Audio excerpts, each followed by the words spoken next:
continuing on in this series where we're examining the life of one of the most significant people in the biblical record. Such a wealth of information has been recorded about this man's life, and you got to ask yourself why. And we've been seeing a lot of things that we can apply personally to our lives as we've gone through his life, sort of incident by incident. And the place to which we have arrived this morning is a time in his life after David has become king of all Israel, and he's beginning to consolidate the people of God, the Jewish people, setting up a new capital in Jerusalem, which was previously occupied by indigenous peoples. And one of the things that David is wanting to do is to make God front and center in the national life of Israel. Because to this point, it's been scattered, it's been splintered. And he wants to do this by making Jerusalem the spiritual capital of these people. And by bringing God front and center in the life of the nation, he's saying that all of you as individuals need to revolve your lives around God. And he realized that in order to do this, he needs to bring this sacred object that God had given them, this thing called the Ark. It's called, as we said last week, the Ark of God, the Ark of Yahweh, the Ark of the Covenant, the Ark of the Testimony. All of these terms describe this wooden box that was gold-plated and ornately adorned so as to paint pictures of the majesty and the power and the presence of God among them and the mercy of God among them.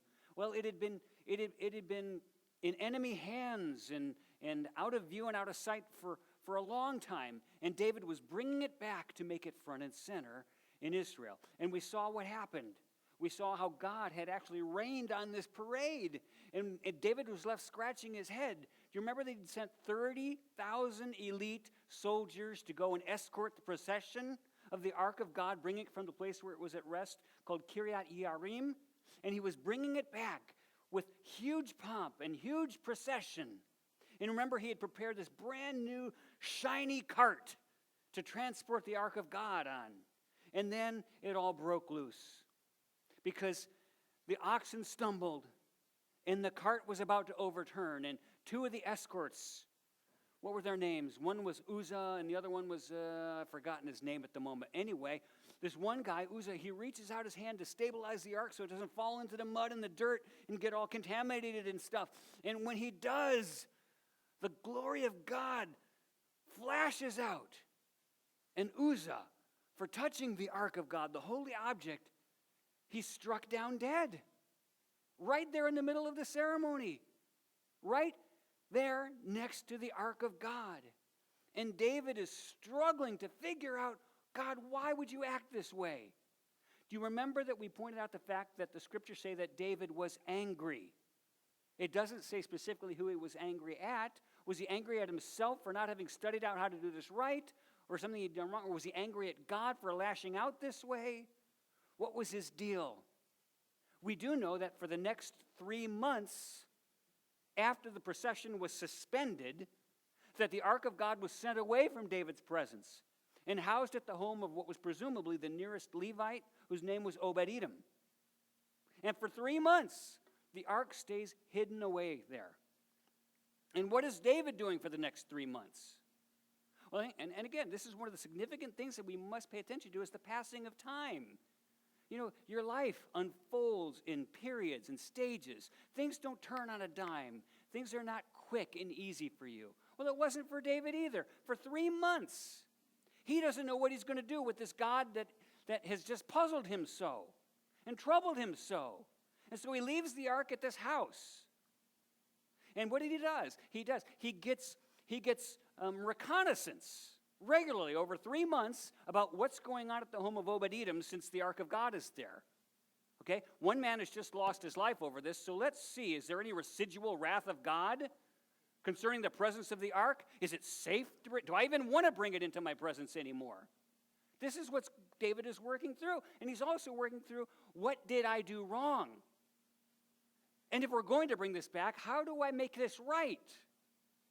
So all of this is going through David's mind for a 3-month period of time. Now, today's passage tells us that for those 3 months, nothing difficult happened in Obed-Edom's life that would give David the impression that it was not appropriate to continue the procession to bring the ark in. In other words, everything with Obed-Edom and his family seemed to be going well during this time. So David probably concludes, okay, no more residual wrath there. Maybe we can continue this. Do I even want to do this? And this is where we find David in the passage that was read for us this morning. Now, look at 2 Samuel chapter 6, verse 11.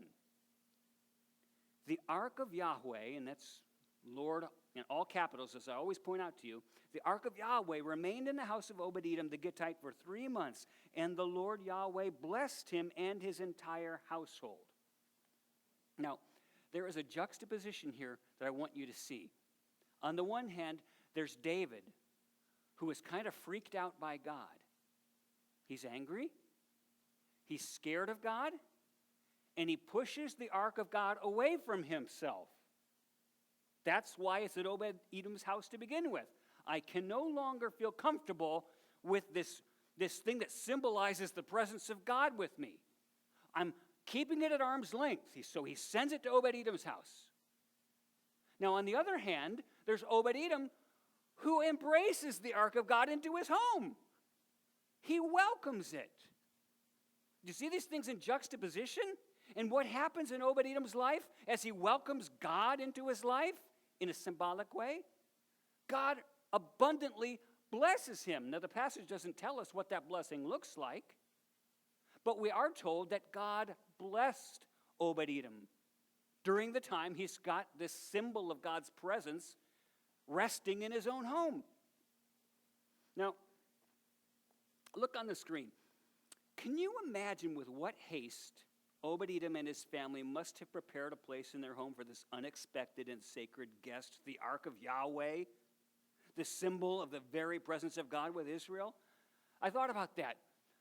What was he doing up until the time the ark came to his house? Was he even asked to welcome it? Can you imagine what it was like? Obed-Edom, the ark of God is coming to your house. It'll be there by 6 o'clock tonight. What is he going to do? And I kind of thought, well, what would you do if somehow, let's say somebody this morning told you Jesus Christ is showing up at your house tonight at 6 o'clock and he's going to stay for 3 weeks? What do you think your afternoon would look like? You think you might invest a little energy into preparing things so that he felt welcome? Do you think you might want to dust and clean just a little bit out of respect for who he is? You think you might want to get rid of some stuff that you think he might not be comfortable with? You see what I'm saying? Okay, well, don't think Obed-Edom was any different than you are. The ark of God was coming to rest in his house. And it reminded me of a song, and I kind of date myself here. When I think of songs, I tend to think of sort of like a very, I guess, fruitful time in my life musically, when music was really speaking to me in a significant way. There was a song written by a guy by the name of Bob Bennett. My wife would know him. If John Knopp were here this morning, he'd be all over this one. And the song was called You're Welcome Here. Now think about this in terms of the ark of God coming to Obed-Edom's house and what it represented. And the song basically says, Lord, I hear you knocking at the door. How long have you been waiting? Seems I've never heard you before. I kind of let the place go, and I'm ashamed of what you'll find. You can make yourself at home if you're sure you don't mind, because when I cry, the roof leaks. And when the wind blows, the walls are weak. But a house is known by the company it keeps. I feel better now that you're here, and I want to make it clear that Jesus, from now on, you're always welcome here. And I thought, boy, if you hear nothing else this morning, I would love for that to be the posture of your life. Jesus, from now on, you are always welcome here. And make of my heart what you want it to be. It's a mess. And so Obed-Edom and his family welcomed the ark of God into their home, and God blesses them in wonderful ways. And I thought, there's a story there for us, isn't it? There is a principle there. The coming of God into you're opening your heart, you're welcoming God into your life, comes with blessing. And it doesn't come with a kind of blessing that you're going to hear about a lot of places. It's not about financial prosperity. It's not about always being healthy. There's a different kind of a blessing that comes with welcoming God into your life. And Obed-Edom and his family experienced it. Now,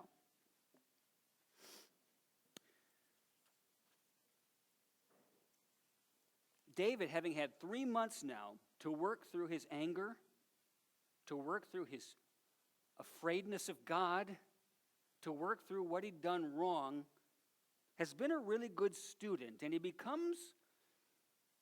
he gets to be at peace again with the idea of continuing to bring the ark of God to the resting place that he had planned for it, right smack in the middle of the new capital. And so he puts in motion plans to resume what was so unceremoniously truncated 3 months earlier by the death of Uzzah. And this is what we see in verses 12 and 13, the second half of verse 12. It says this: So David went to bring up the ark of God from the house of Obed-Edom to the city of David with rejoicing. No, hang on that word there. Pay attention to it. And when those who were carrying the ark of God, and by the way, underline in your mind the word carrying, the ark of God, the ark of Yahweh.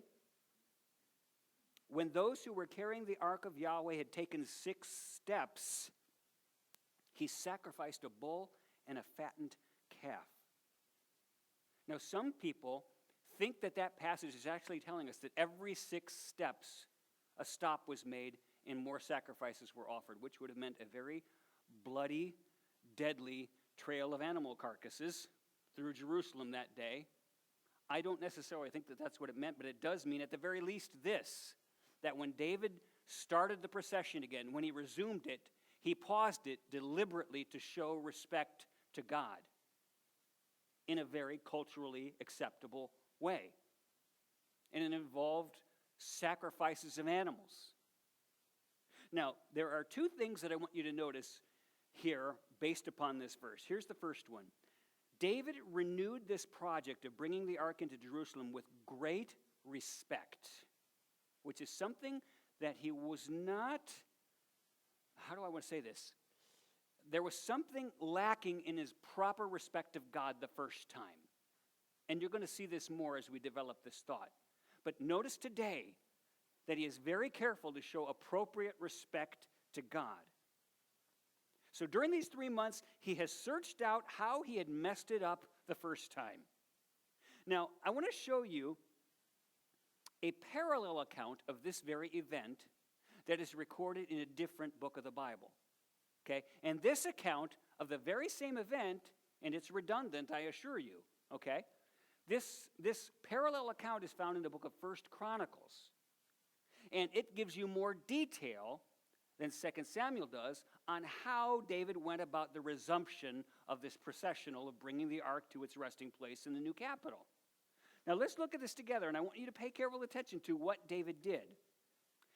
Then David said, "No one but the Levites may carry the ark of God, because Yahweh chose them to carry the ark of Yahweh and to minister before him forever.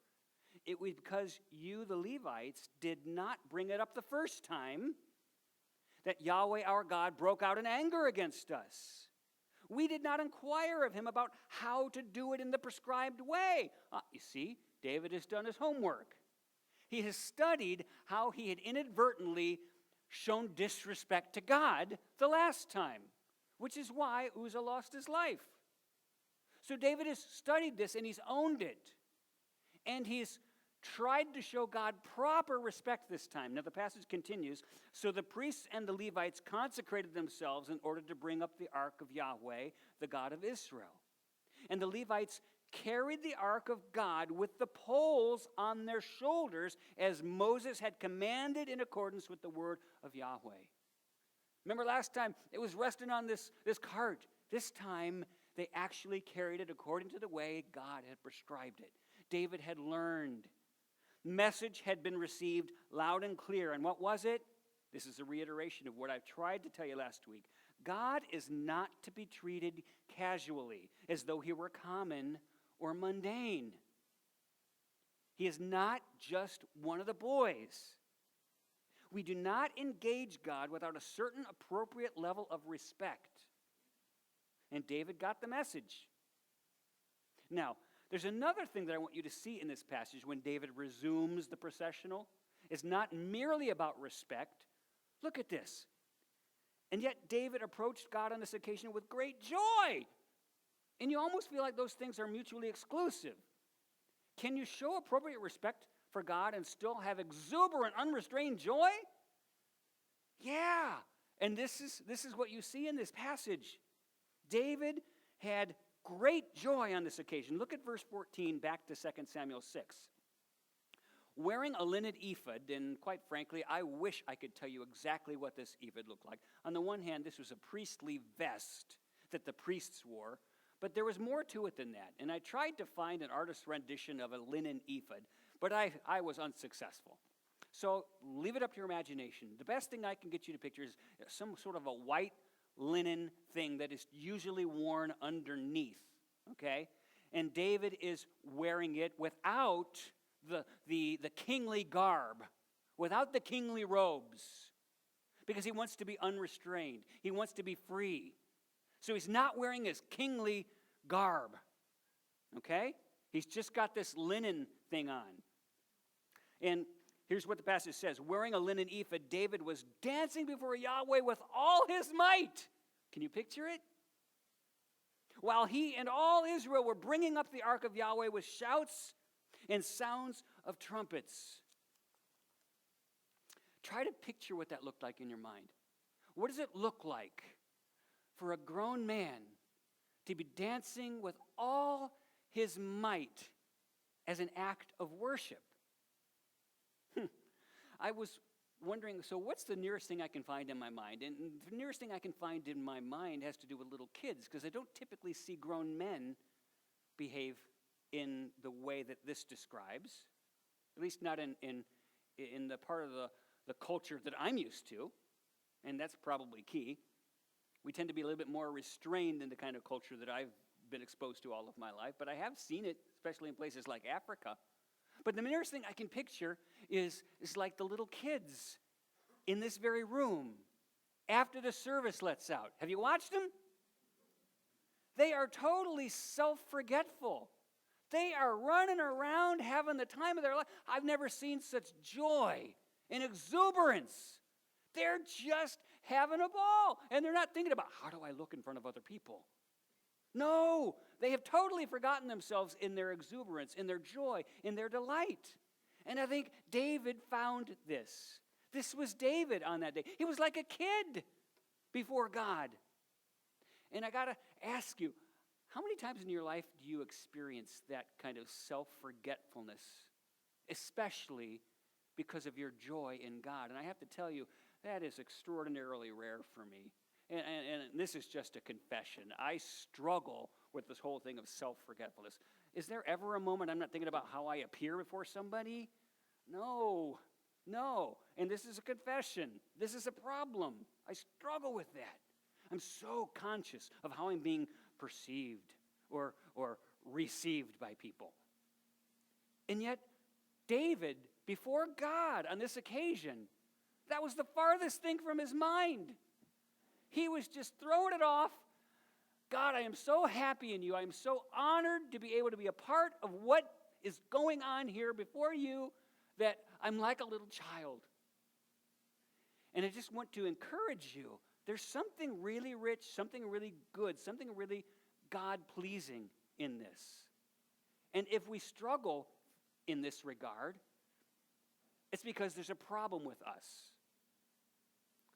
We'll leave that there, and maybe this will make more sense as we continue on. So David has this incredible freedom and joy before God here. Now, I want to show you on the screen one of my favorite possessions. Okay, it's a terrible picture. Forgive the flash in the middle of it. This is a framed picture in my house. There's a cool story that goes with this. I received this at the hand of a couple of very poor paraplegic female artists in a very poor section of the world, in the Republic of Mali in West Africa. I'd gone with a team of people to go do something in the name of Christ for their town, which was 98% Muslim. And there were a few believers in the town, and we had gone to work with them to try to give a gift in the name of Christ to the community, because every time it rained in rainy season, their homes and their businesses would flood because the irrigation wasn't right. So I had a guy that I was connected with who was working there in that town with the Peace Corps. I said, can we come over and work with you on a project with the Christians to do for the community there that would actually show the beauty of Christ as a gift to the community? And so we wound up helping to improve the drainage of the town for a week. And now we spent 2 weeks doing this. And at the end of the 2 weeks, these two women, they pedaled up in their hand-pedaled little tricycles because their legs didn't work. But they were artists. And they presented each one of our team members, I think there were 6 of us, they made one of these for each of us, and they were all slightly different. But this thing to me, I look at that picture in the middle. What is that? Can you tell me what that is? Yeah, that is an African woman, completely she's dancing for joy. She's dancing for joy. And every time I look at that thing, I think of David. Okay? I think of David dancing before the Lord in unrestrained joy. That's what this picture makes me think of, and it draws me to this passage. Now, I'm going to put the next thing on the screen and read it with you. It says, I love the unrestrained delight of David in this scene. I think, guys, that it is a picture of the unrestrained joy that we are meant to find in God and the freedom that God wants us to have in expressing that joy before him. And it drew me to one of the Psalms written by David, of course. This is Psalm 16, verse 11. You will make known to me the path of life. In your presence is fullness of joy. In your right hand there are drudgeries forevermore. Is that what it says? There is difficult, painful duty forevermore. See, that's not the way David felt in his connection with God. So he's become very much more respectful of his God, and yet he is finding absolute pleasure and delight in God at the same time. There's a lesson there for us. Now, David's joy in this moment is contrasted with the attitude of another person in the story. You know who it was, right? Okay, who was it? His wife, who happens to be King Saul's daughter. Listen to what the passage says. This is 2 Samuel 6, verses 16 through 20. As the ark of Yahweh was entering the city of David, Michal, daughter of Saul, watched from a window. And the first thing I'm asking myself is, what are you doing inside, woman? What are you doing? I can see her. What? She's looking out a window, and when she saw King David leaping and dancing before Yahweh, she despised him in her heart. Whoa, what's that about? When David returned home to bless his household, he got ambushed. No, think about it. Michal, daughter of Saul, came out to meet him and said, how the king of Israel has distinguished himself today, going around half naked in full view of the slave girls of his servants, as any vulgar fellow would do. Wow, now that's quite a rebuke. It's quite a criticism. Notice the sarcasm in that. My goodness. Wow. So I was asking myself, what is her problem? Why wasn't she out there joining in the celebration, I asked. And I don't have the answer for that. It could have been a million different things. But I did wonder, is this kind of indicative of her lack of interest in the worship of God? You know, nothing could have kept David away from it at this moment, and yet Michal's inside looking out the window. Says all of Israel was out there. Well, what? Apparently not his wife. And I was wondering, does Michal think she's too good to be out there mixing it up with the common folk? I asked myself that. I can't say anything with certainty, but she does seem to think that David's actions were not dignified enough for a king. Wow, okay. There's something going on here with trying to appear dignified. Now remember, as we said, Michal was a princess. Now you can use that in a smart aleck way or in a literal way. You know, sometimes, oh, she's over there acting like a princess. Okay, we say things like that to make a point. What point? We think of, I guess we mean privilege. and concern for appearances, making demands, being complicated. Well, in this case, remember, Michal had grown up in the king's house. Okay, so she was probably used to a certain level of decorum, a certain level of propriety and protocol. Now, where was David raised? David was raised watching sheep. David was raised on the wrong side of the tracks. They did not come from the same kind of an upbringing. David was a shepherd. No, he's grown and he's become admirable for so many reasons to so many different people now, and he's now the king, but who he was in his core was a shepherd. So what's interesting is here, this struck me this morning, this is two people who are really unequally yoked. Okay, they're coming from different places. And I would even go so far as to say, and again, I'm making a leap here, David's passion for God and Michal's passion for God are not the same. And it became an issue.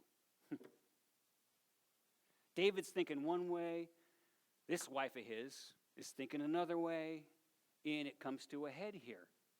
And it begins to drive her nuts. Michal, to say the least, was embarrassed by her husband's public display of passion for God. She thought it was inappropriate. Now, one of the things that I have thought about David, I am going to use a phrase to describe this morning that I have not previously thought to use, but it's a very common phrase today. What's the phrase, go big or go home? What does it mean? I think it just means if you're going to make a noise, make a loud one. If you're going to live, then live. You know, if you're going to go for it, then go for it. Let's not mess around. Go big or go home. Guys, that was David's life. This was David.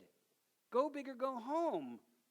And by the way, I think this is another reason that God called David a man after his own heart. Because he didn't exist. He lived. He lived. When he flew, he soared. When he fell, he crashed. When he loved, oh, he loved. And when he hurt, oh, he mourned. There was nothing ever halfway about David.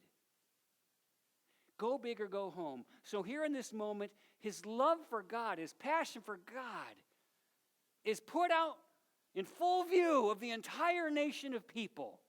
And Michal thought it was embarrassing. Now, I thought about how do we apply this to our lives? Well, let's read this statement here. Here, David's unbridled passion for God is put on display. He was not concerned at all about appearing dignified. His worship of God was intensely personal, and it was honest. Now, those are very important concepts. It must be intensely personal, and it must be honest. Guys, if you're not honest with God about the real you, I'm not sure what you're doing. Because your worship's pretty thin. It's pretty plastic. If you're not real with God about who you really are and what's really going on in you. It's got to be real. If it's not intensely personal, your worship of God is just parroting something you think you're supposed to be doing. Now, I want you to see David's response to his wife. Let's pick this apart for a minute. This is verses 21 through 22. David said to Michal, "It was before Yahweh who chose me rather than your father or anyone from his house when he appointed me ruler over Yahweh's people Israel. I will celebrate before Yahweh. I will become even more undignified than this. And I will be humiliated in my own eyes. But by these slave girls you spoke of, I will be held in honor." I want you to notice the 4 non-negotiable stances of David in this passage as he articulates them. First one's this: I will celebrate before Yahweh. In other words, nothing in this world will stand between me and my celebration of God.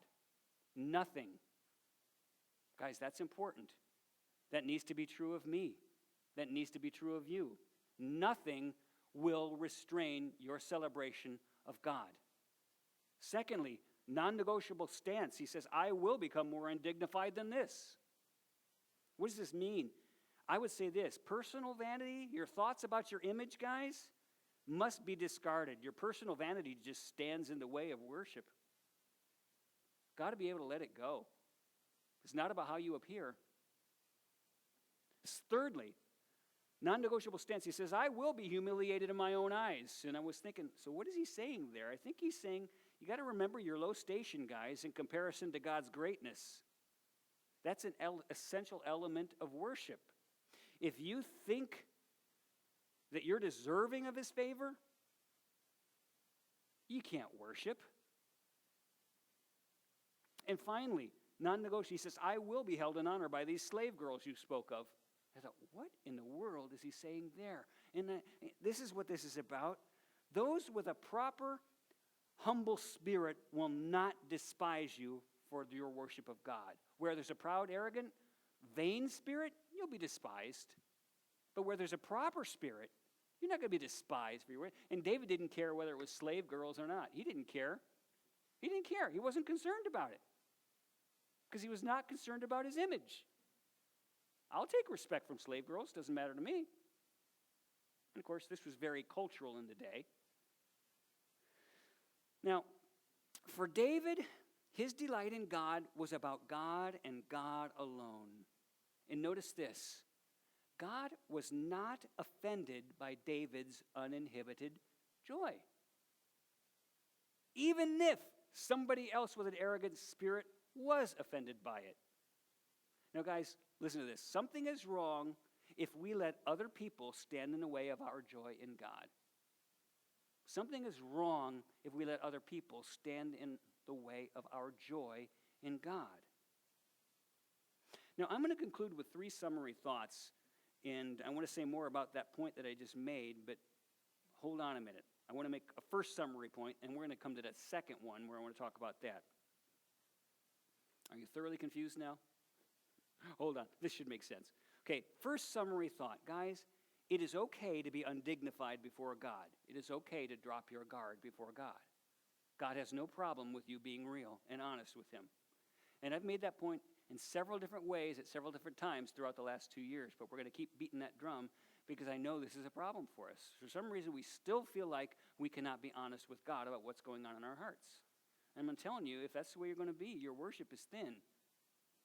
You're going to have to drop the guard. It is pointless to put on airs with God. We must not pretend to be what we are not. I can almost see the sign, no carefully manicured appearances allowed. No. Be real. Now, there is a second summary thought. This is not a license to throw off all concern for how your behavior might affect other people. Okay, now this is important. This is what I want you to hear, okay? So on the one hand, David was free to be unrestrained in his delight before God. Does that mean that you don't have to worry about what other people think or how you want to express yourself? It doesn't matter what they think. I'll just do what I want to do. This passage does not teach this. 4 subpoints on this. Guys, it's problematic if I am unconcerned about how my behavior might affect other people. Yeah, that's a problem.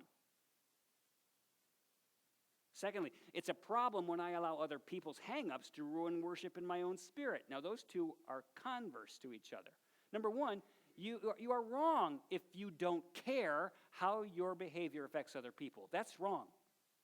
On the other hand, if you allow other people to restrain your private joy of God, your private worship in God, that's an issue. So you've got to bring those together somehow. A third bullet point under here, subpoint, it's a problem, and here I want to draw a picture from Michael. It's a problem when I am critical like Michael and I pass judgment upon other people as they express their joy in God. If you're sitting around with a scorecard passing judgment on the way other people express their joy to God, You've got a problem. And last bullet point under this one, it's a problem when I am more concerned about how something will make me look than I am about God being freely praised. That's a problem. Now, those are 4 points under the 3 summary thoughts. Now, let's move on to the 3rd summary thought, and here's where we end this. Watch out for the subtle balance in this passage. The subtle balance between, number 1, respect for God, and number 2, freedom and delight in God. Wow. We've got to learn to bring those things together in a cohesive way. Now, I thought it would be appropriate to read together with you something that David wrote on this occasion. I thought it was really cool when I found this. I thought, okay, so this is what David wrote for this occasion. It's found in 1 Chronicles chapter 16. This is a psalm David wrote as he was he wrote it for the bringing in of the ark of God to put it in its place in Jerusalem. Here's what he said. And I'm going to ask you guys to stand as we read this. And we'll let that sort of be as your act of respect before God. Listen to what David says, and I want you to notice the personal name of God, as we always do, because it's all over here, because this was so key in understanding what David is saying. Out of all of the possible gods, here's what he says. Ascribe to Yahweh, all you families of nations. Ascribe to Yahweh glory and strength as the ark of God is coming down the street. Ascribe to Yahweh the glory due his name. Bring an offering. Come before him. Worship Yahweh in the splendor of his holiness. Tremble before him, all the earth. The world is firmly established. It cannot be moved. Let the heavens rejoice. Let the earth be glad. Let them say among the nations, who reigns? Yahweh. This God, the true God. Who's supposed to say that? All the other nations who don't recognize him. David has a missionary heart here in this. And then he says, let the sea resound and all that's in it. Let the fields be jubilant and everything in them. Let the trees of the forest sing. Let them sing for joy before Yahweh, for he comes to judge the earth. Read this last verse together in unison.